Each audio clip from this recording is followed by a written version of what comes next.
छोटा सा सुंदर मगर बेहद गर्म इलाका था। गर्मियों में सूर्य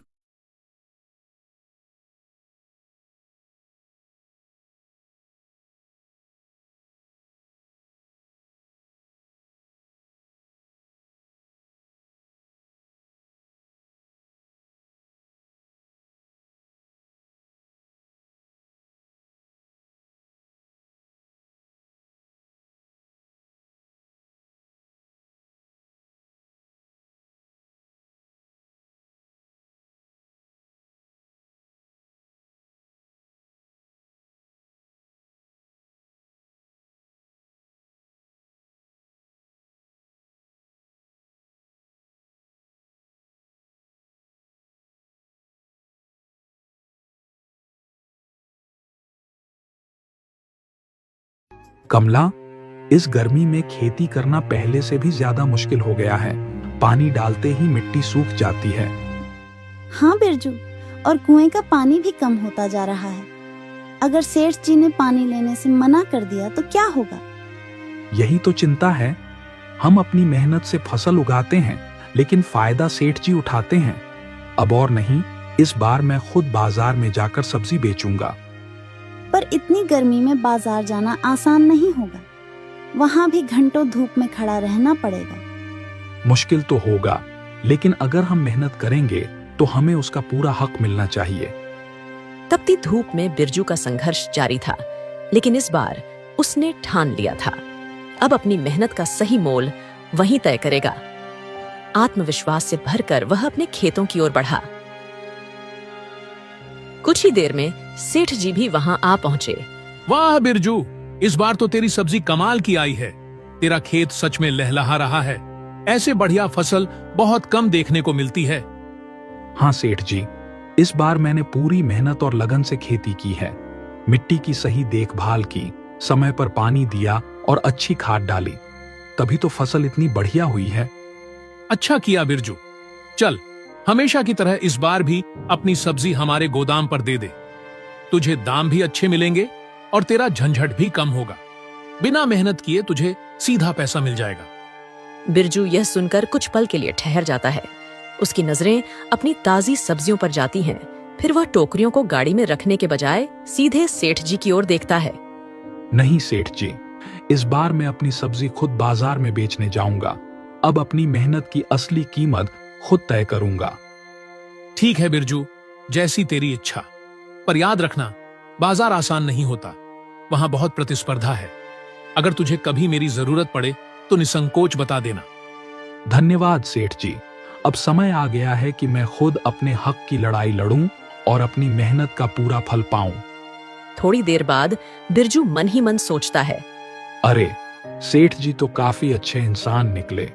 मैंने तो सोचा था कि वह अब मुझे अपने कुएं का पानी नहीं देंगे, लेकिन उन्होंने तो मुझे अपनी सब्जी बेचने की भी इजाजत दे दी। अरे भाई बिरजू, तूने इस बार अपनी सब्जी सेठ जी को क्यों नहीं बेची? रघु भाई, इस बार मैंने ठान लिया है कि अपनी सब्जी खुद बेचूंगा। अब से मैं अपने माल का दाम खुद तय करूंगा। लेकिन तूने ऐसा क्यों सोचा? सेठ जी से तुझे हमेशा पैसा मिल जाता था ना? हाँ, पैसा तो मिलता था, लेकिन जितना वो देना चाहते थे उतना ही। मेरी मेहनत का सही मुनाफा मुझे नहीं मिलता था। मतलब? मैंने देखा कि मेरी उगाई सब्जी बाजार में ऊंचे दामों पर बिकती है, लेकिन मुझे सिर्फ औसत दाम ही मिलता था। तो अब तूने क्या करने का सोचा है? मैंने फैसला किया है कि इस बार अपनी सब्जी 400 रुपये प्रति टोकरा बेचूंगा। इससे मुझे भी अच्छा मुनाफा होगा और लोगों को ताजा सब्जियां मिलेंगी। ठीक है बिरजू, 400 रुपये में तेरी सब्जी मुझे सही लग रही है। सौदा पक्का? बिल्कुल रघु भाई, तेरा भरोसा मेरे लिए बहुत मायने रखता है। बिरजू अपनी सब्जियां बेचकर घर लौटता है, मन में एक नई उम्मीद और आत्मनिर्भरता का जोश लिए। कमला, देखो, इस बार मैंने अपनी सब्जी खुद बाजार में बेची और इतने अच्छे दाम मिले कि विश्वास नहीं करोगी। अरे वाह बिरजू, ये तो बहुत बढ़िया खबर है। तुम्हारी मेहनत रंग लाई। लेकिन बताओ, सेठ जी को बुरा तो नहीं लगा? यही तो सबसे अच्छी बात है कमला। सेठ जी को बिल्कुल बुरा नहीं लगा। उल्टा उन्होंने कहा कि अब हम अपने हिसाब से काम कर सकते हैं। ये तो सच में बड़ी बात है। अब हमें किसी की शर्तों पर नहीं चलना पड़ेगा। अपनी मेहनत का सही दाम मिलेगा और जिंदगी बेहतर होगी। बिल्कुल। अब मैं अपनी फसल का सही दाम खुद तय करूंगा। और सबसे अच्छी बात, सेठ जी ने हमें अपने कुएं से पानी लेने की इजाजत भी दे दी।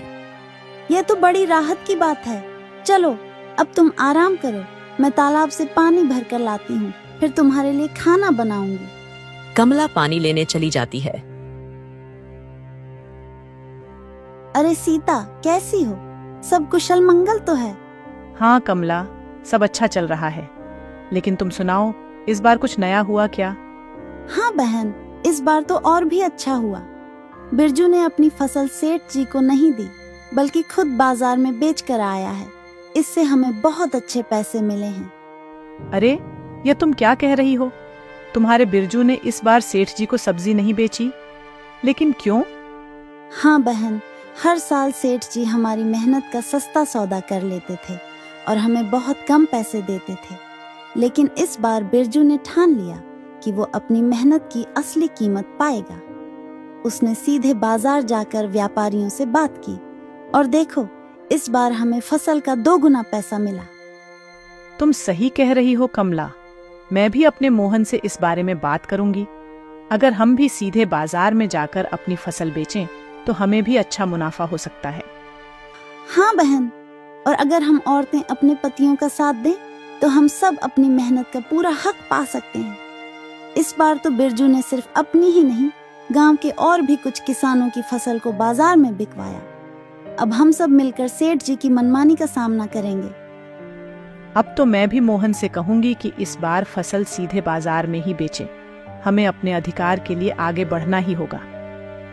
सीता पानी लेकर अपने घर चली जाती है और कमला के मन में एक नई उम्मीद जग जाती है। चेतन, तुमने सुना?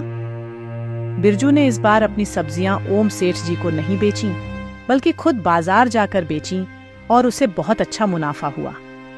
उसने बताया कि सीधे ग्राहकों को बेचने से उसे सेठ जी के मुकाबले 2 गुना फायदा हुआ है। सच में सीता, अगर बिरजू को इतना अच्छा मुनाफा हुआ है तो हमें भी ऐसा ही करना चाहिए। हम इतने सालों से सेठ जी को सब्जी और फल बेचते आ रहे हैं, लेकिन वह हमें बहुत कम पैसे देता है। अगर बाजार में बेचने से हमें हमारी मेहनत का असली दाम मिल सकता है तो यह बहुत सही रहेगा। बिल्कुल। मैंने भी सुना है कि सेठ जी हमसे सस्ती दरों पर सब्जियां खरीदते हैं और फिर शहर में महंगे दामों पर बेचते हैं। हम मेहनत करें, हमारी जमीन से ताजी फसल उगाए और फायदा कोई और उठाए। अब यह ज्यादा दिनों तक नहीं चलेगा। अगर बिरजू कर सकता है तो हम भी कर सकते हैं। तो तय रहा, इस बार हम भी अपनी सब्जियां सेठ जी को नहीं बेचेंगे। हम खुद बाजार जाएंगे और देखेंगे कि हमें कितना मुनाफा होता है। अगर यह तरीका सही बैठा तो आगे से हम सेठ जी पर निर्भर नहीं रहेंगे। बिल्कुल सही कहा चेतन। अब हमें अपनी मेहनत का पूरा फल खुद ही लेना होगा। इस बार हम भी बाजार जाकर अपनी सब्जियां बेचेंगे। ठीक है, मैं अभी सेठ जी से जाकर कह देता हूँ कि हम अब अपनी सब्जी उन्हें नहीं देंगे। चेतन आत्मविश्वास से भरा हुआ सेठ जी से मिलने के लिए निकल पड़ता है और सीता को भी अपने इस फैसले पर पूरा भरोसा होता है। सेठ जी, हमने एक अहम फैसला किया है। अब से हम आपको अपनी सब्जियां नहीं बेचेंगे। इस बार मैं खुद बाजार जाकर अपनी फसल बेचूंगा। वहां मुझे ज्यादा दाम मिलेंगे और मेरी मेहनत का पूरा फल मिलेगा। क्या कह रहा है चेतन? ऐसा जोखिम भरा कदम मत उठा। तेरा असली काम खेती करना है, व्यापार नहीं। मैं तुझसे हमेशा अच्छी कीमत पर सब्जियां खरीदता आया हूं, फिर तुझे बाजार जाने की जरूरत ही क्या है? सेठ जी, आपके अच्छे दाम हमें जितने मिलते हैं उससे बाजार में हमें 2 गुना पैसा मिलता है। हमने देखा है कि आप हमारी सस्ती सब्जियां खरीदकर शहर में महंगे दामों पर बेचते हैं। अब हम भी अपनी मेहनत की असली कीमत लेना चाहते हैं। देख चेतन, इस रास्ते पर चलकर तुझे मुश्किलों का सामना करना पड़ सकता है। बाजार जाना आसान नहीं है, वहां काफी प्रतिस्पर्धा होती है। अगर तेरा माल मुझसे बिकेगा तो तुझे हर हफ्ते पैसे मिलेंगे, लेकिन बाजार में कुछ भी पक्का नहीं होता। वहां कभी दाम गिर जाते हैं तो कभी ग्राहक ही नहीं मिलते। इसलिए सोच समझकर कदम उठा। मैंने अपना फैसला कर लिया है सेठ जी। मैं तो बस आपको यह बताने आया था। इतना कहकर चेतन वहां से निकल जाता है। गर्मियों में पानी की समस्या बढ़ती जा रही थी। कुछ ही दिनों में पानी की भारी किल्लत महसूस होने लगी और खेतों को भरपूर पानी की जरूरत पड़ने लगी। पूरे गांव में अब सिर्फ एक ही जगह पानी बचा था, सेठ जी का कुआं। बिरजू, जल्दी जाओ, सेठ जी के कुएं से पानी निकाल कर लाओ ताकि अपनी सब्जियों को समय पर पानी दे सको। अगर सही समय पर पानी नहीं मिला तो सारी मेहनत बेकार हो जाएगी। हाँ कमला, खेतों की सब्जियां अब लगभग तैयार हैं। बस कुछ दिनों की मेहनत और चाय, फिर अच्छी फसल होगी। इस वक्त पानी सबसे ज्यादा जरूरी है, नहीं तो सब्जियां मुरझा जाएंगी। बिल्कुल, तुम्हारी मेहनत से ही तो हमारी रोजी रोटी चलती है। जल्दी से पानी डाल दो ताकि फसल सही समय पर तैयार हो सके और हमें अच्छा मुनाफा मिले। यही सोचकर तो भागा जा रहा हूँ। अगर सब्जियां अच्छी हो गईं, तो बाजार में बढ़िया कीमत मिलेगी और घर की हालत भी सुधर जाएगी। मेहनत का फल जरूर मिलेगा। बिल्कुल, तुम ध्यान रखना और जल्दी लौट आना। इतना कहकर बिरजू खेतों की ओर निकल जाता है। बिरजू जैसे ही कुएं की ओर पानी निकालने पहुंचता है, वहां सेठ जी पहले से खड़े होते हैं। बिरजू, अब तू मेरे कुएं से पानी नहीं भर सकता। लेकिन क्यों सेठ जी, अचानक ऐसा क्यों? मैं तो हमेशा आपके कुएं से पानी लेता आया हूं। जब तूने अपनी सब्जियां मुझे बेचनी बंद कर दी, तो मेरे कुएं के पानी का तुझ पर क्या हक? पहले तू मेरे गोदाम में सब्जी देता था, लेकिन अब तू बाजार में बेचने लगा है। जब तूने मुझसे नाता तोड़ लिया, तो मेरे कुएं का पानी लेने क्यों आया? सेठ जी, कृपा कीजिए। अगर मेरी फसल को पानी नहीं मिला तो सब सूख जाएगा। मेरी मेहनत मिट्टी में मिल जाएगी और मेरा परिवार भूखा मर जाएगा। ये कुआं मेरी मेहनत का है बिरजू। मैं जिसे चाहूं पानी दूं, जिसे चाहूं ना दूं। जब तुझे ज्यादा दाम चाहिए थे तो तू बाजार चला गया। अब पानी के लिए मुझसे क्यों भीख मांग रहा है? बिरजू निराश होकर घर लौट आता है। कुछ देर बाद चेतन भी कुएं से पानी लेने आता है, लेकिन सेठ जी उसे भी रोक देते हैं। पूरे गांव में पानी की कमी बढ़ती जा रही थी और अब किसान मुश्किल में पड़ने लगे थे। बिरजू, ये क्या हो रहा है? इतनी भीषण गर्मी में सेठ जी ने हमें पानी देने से मना कर दिया। हाँ कमला, उन्होंने साफ कह दिया कि जब हम अपनी सब्जियां उन्हें नहीं बेच रहे, तो हमें उनके कुएं से पानी लेने का कोई हक नहीं। मैंने बहुत समझाने की कोशिश की, कहा कि हमारी फसल बर्बाद हो जाएगी, लेकिन उन्होंने एक न सुनी। ये तो सरासर अन्याय है बिरजू। अगर हमारी फसल को समय पर पानी नहीं मिला तो सब सूख जाएगी, सारी मेहनत बेकार हो जाएगी। और जानते हो, सेठ जी हंसकर बोले, जब बाजार में ज्यादा दाम पाने के लिए तुमने हमें छोड़ दिया, तो हमारे कुएं का पानी तुम्हें क्यों मिले? पर बिरजू, हम अपनी जमीन पर मेहनत करते हैं। पानी किसी की जागीर नहीं, ये तो सबका अधिकार है। तभी चेतन घबराया हुआ वहां आता है। बिरजू भाई, जल्दी बाहर आओ। क्या हुआ चेतन? बिरजू भाई, सेठ जी ने तो हमें पानी देने से भी मना कर दिया। हमारी सब्जियां प्यास से तड़प रही हैं, सूख रही हैं। अगर जल्दी पानी नहीं मिला तो सारी मेहनत मिट्टी में मिल जाएगी। हाँ चेतन, मुझे पता चला। सेठ जी ने सिर्फ तुम्हें ही नहीं, बल्कि मुझे भी कुएं से पानी लेने से रोक दिया है। यह सरासर अन्याय है। और ये सब तुम्हारी वजह से हुआ है बिरजू। अगर मैं तुम्हारी बात ना मानता और सेठ जी को ही बेचता रहता, तो आज यह दिन नहीं देखना पड़ता। तुमने कहा कि हमें अपनी मेहनत का पूरा मोल मिलना चाहिए, लेकिन देखो, अब हमारी फसल ही सूख रही है। चेतन, हालात मुश्किल हैं, लेकिन सोचो, अगर हम सेठ जी की मनमानी के आगे झुक जाते, तो क्या हमें कभी अपनी मेहनत का सही मूल्य मिलता? हम खेतों में खून पसीना बहाते हैं और सेठ जी हमेशा हमें कम दाम देकर लूटते रहे हैं। इतना सुनकर चेतन गुस्से में वहां से चला जाता। अगले दिन एक साधु बाबा बिरजू के घर के बाहर आकर आवाज लगाते हैं।